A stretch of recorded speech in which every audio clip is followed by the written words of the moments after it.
Sam, you heard him. You can grab the order at a delivery terminal.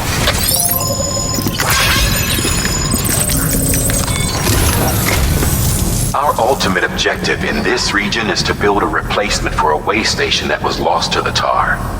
The first step is to put a shelter with our scientists on the chiral network. Now, we don't know the first thing about Emily's status or what Higgs is up to.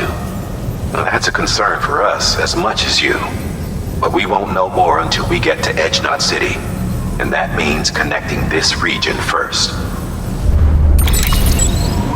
You should start with the geologist and the paleontologist. The latter's holding something for the Evo-Devo biologist, so I recommend you save her for last. That way, you can finish a delivery and link up the final site in one go.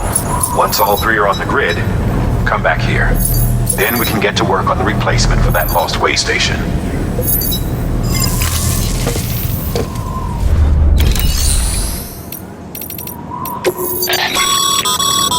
Thermal pad. Indispensable gear for cold weather operations, especially useful when traversing snow-capped mountains.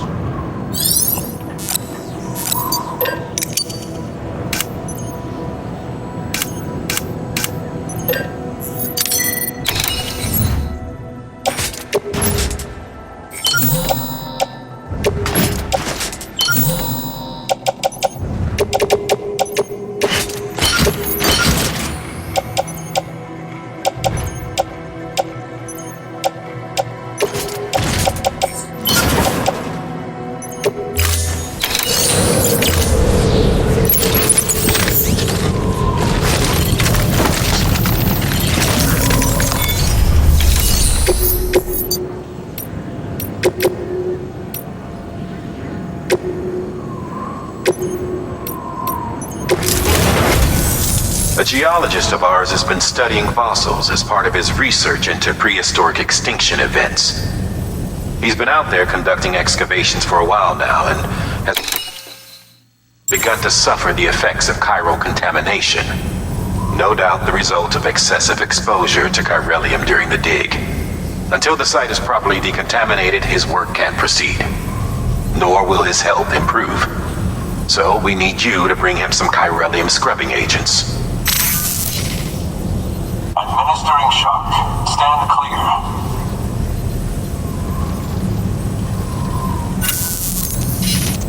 The stratum the team was investigating dates from the end of the Cretaceous period, the time of the infamous mass extinction, which brought the reign of the dinosaurs to a close, leaving small mammals to inherit the Earth. It's the most recent of the Big Five, and one of the largest mass extinctions the world has ever seen. In any event, our team found something truly remarkable. Can you guess what it was? A fossil beach. If that is indeed what it is, then he has made a tremendous discovery. Therefore, Sam, it is essential that you deliver those chiralium scrubbing agents as soon as possible. One more thing, Sam. For this run, you'll be transporting an antimatter bomb. A British paleontologist working on a dig says he needs it. Apparently, the fossils he wants to study are buried deep beneath tar, and the only way he can get to them is by blowing it wide open. Now, hopefully I don't need to tell you to be extra careful when handling high-yield explosives, but in case I do, make sure you keep that container in one piece, no matter what.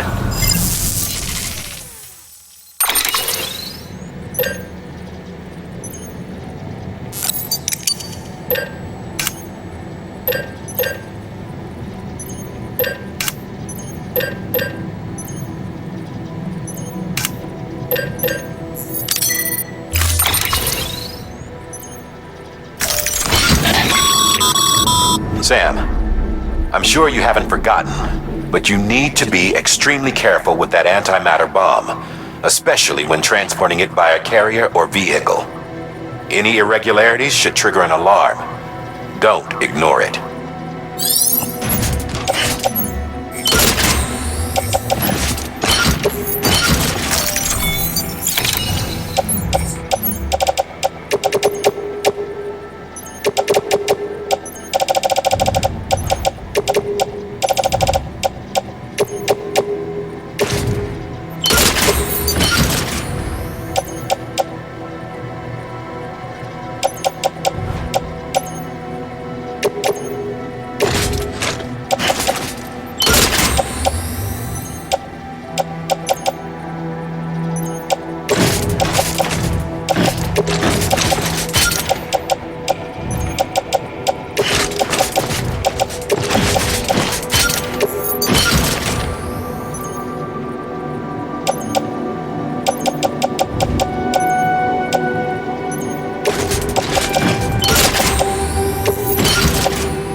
Sam.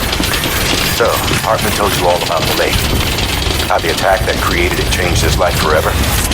Not only did he lose his family, he very nearly lost himself. For 21 minutes, he was in a state of cardiopulmonary arrest. Under normal circumstances, he would have died. Therapeutic hypothermia saved his life. But the 21 minutes he spent on the other side had a lasting effect on him. Perhaps due to the shock, his abilities seem to have increased. And now he takes every opportunity to walk the beach in search of his family.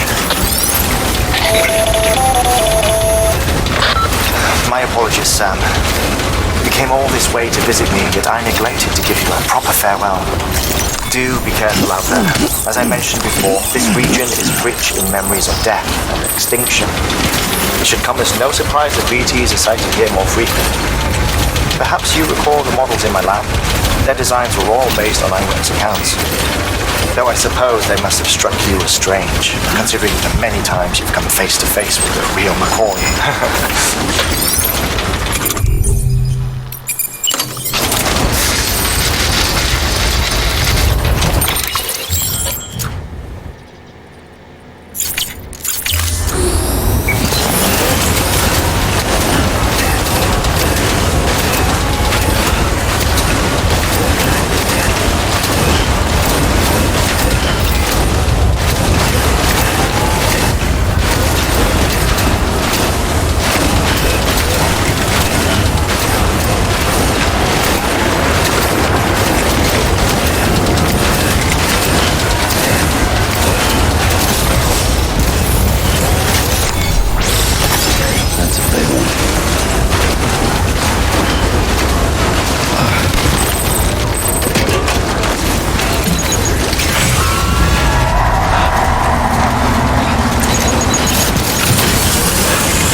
bridges.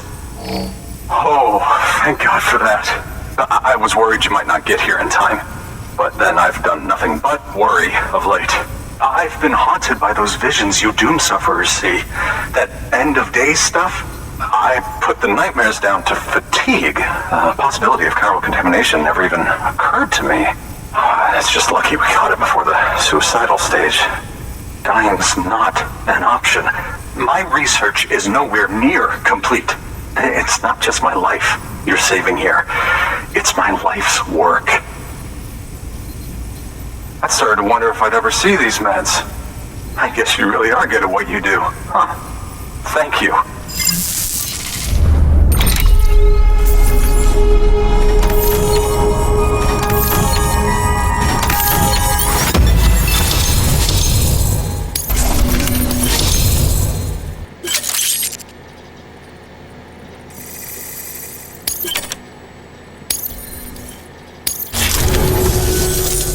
Oh, yes. Right then. If you'd do the honors.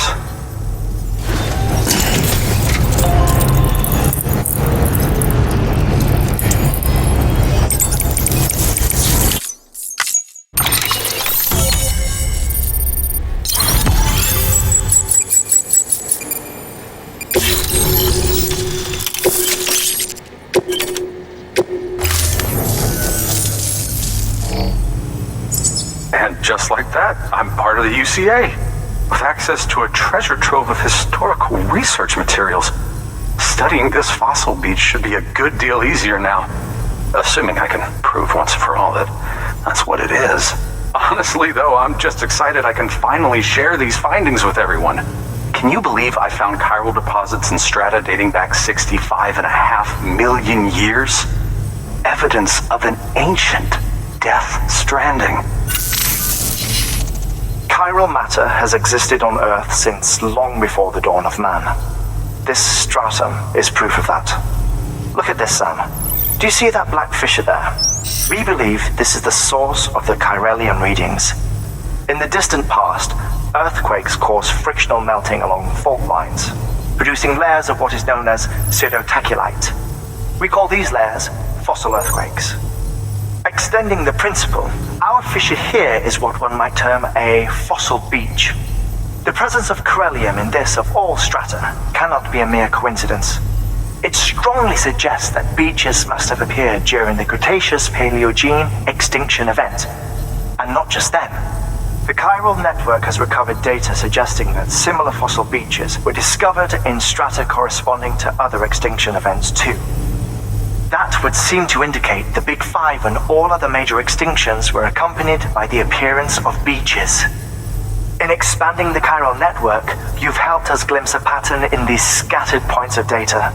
You've furthered our individual research projects and ensured that it is only a matter of time before we recover all we have lost and solve every mystery that remains. But this is only the beginning. See this through, Sam, and there's no telling what we might learn. Good work. New order available. Please access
Fragile Express ID verified.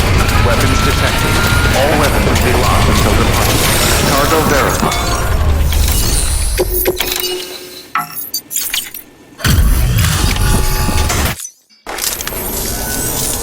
Much appreciated, friend. Thanks to you, we can finally move ahead with the dig. I swear, this place is bad enough without having to worry about getting asphyxiated. Not that I need to tell you. You did it after all, though I can't for the life of me imagine how.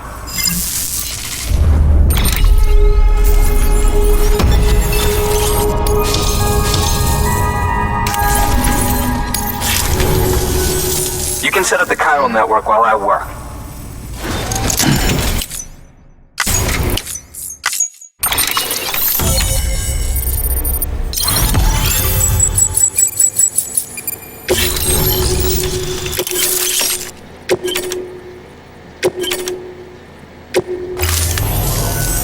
Anyway, as it turns out, Sam Bridges, I have a favor to ask. A local porter was on his way here with something very valuable, but dropped it en route. It's a 200-million-year-old ammonite, which looks, he says, almost as if it were still alive. He apparently stumbled across it in a boulder field which had previously been hidden beneath a glacier, but that's not the half of it. The man claims this ammonite has an umbilical cord. An umbilical cord. Color me skeptical, but the specimen merits study, and I wasn't about to leave such delicate work to an amateur. So I asked him to carve out the whole surrounding chunk of rock and bring it here to me. Naturally, I wanted to compare it with contemporary specimens in the vicinity, which is why I had him excavate a number of those in addition to the one he told me about. But what does the dumb fuck go and do? He loses the whole shipment. Didn't even have the good sense to mark which container had the ammonite with the umbilical cord. The cargo was supposedly lost in the area to the southwest, where toxic gases have a tendency to build up. Old Mr. Reliable claims his cargo scanner is broken, and there's no way he can recover the shipment. But you could track it down. To protect you against the fumes, I'll provide you with an oxygen mask. Just to be safe. You can pick it up when you accept the order. That fossil could represent an epochal discovery. While there are examples of viviparous fish, an ammonite with an umbilical cord is unheard of. And if it is indeed 200 million years old, it would also correspond with the end Triassic extinction, another one of the big five. Could the umbilical cord be connected to the beach? We must recover that cargo at all costs. It could provide a vital clue to the mechanisms underpinning the Death Stranding. We're so close. So very, very close to grasping the true nature of the phenomenon. Hurry, Sam. We cannot risk that ammonite being lost. Good work. New order available. Please access delivery terminal for further information.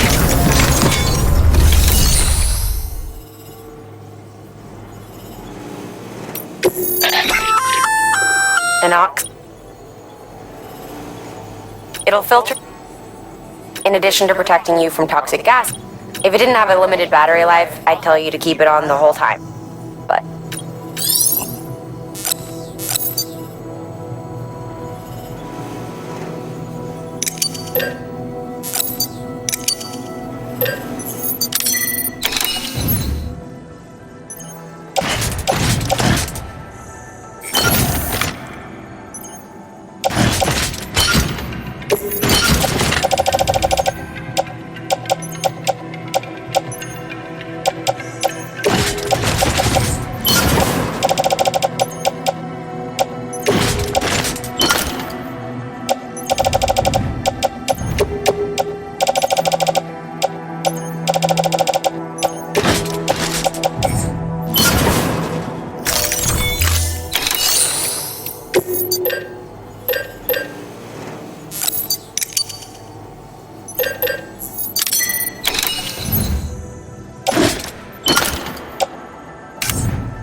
This talk is over.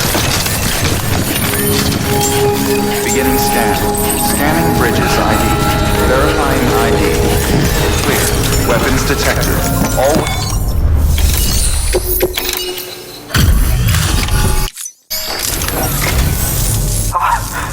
You found it! Let me see. I have to see it. Oh my.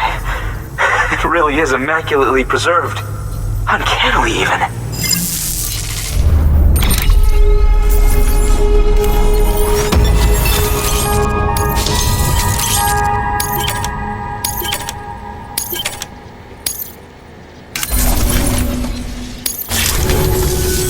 Thanks for bringing in that lost shipment, Sam. And yes, it did indeed include an ammonite with a bona fide umbilical cord attached. I've already sent some images and a preliminary analysis to Hartman via the network. Interestingly, it seems the surrounding strata contain traces of tar, which lines up with one of his theories.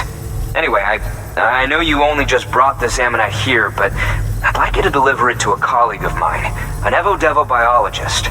Lately, she's taken an interest in the tar, and I think she'd be eager to examine this particular specimen. It's quite remarkable, and that's to your credit.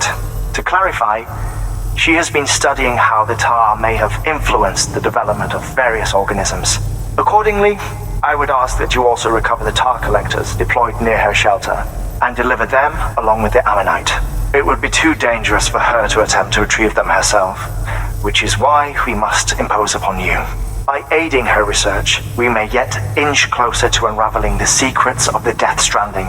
We've already made so much progress with the data recovered by the network. With your continued help, I know we can accomplish even more. Good work.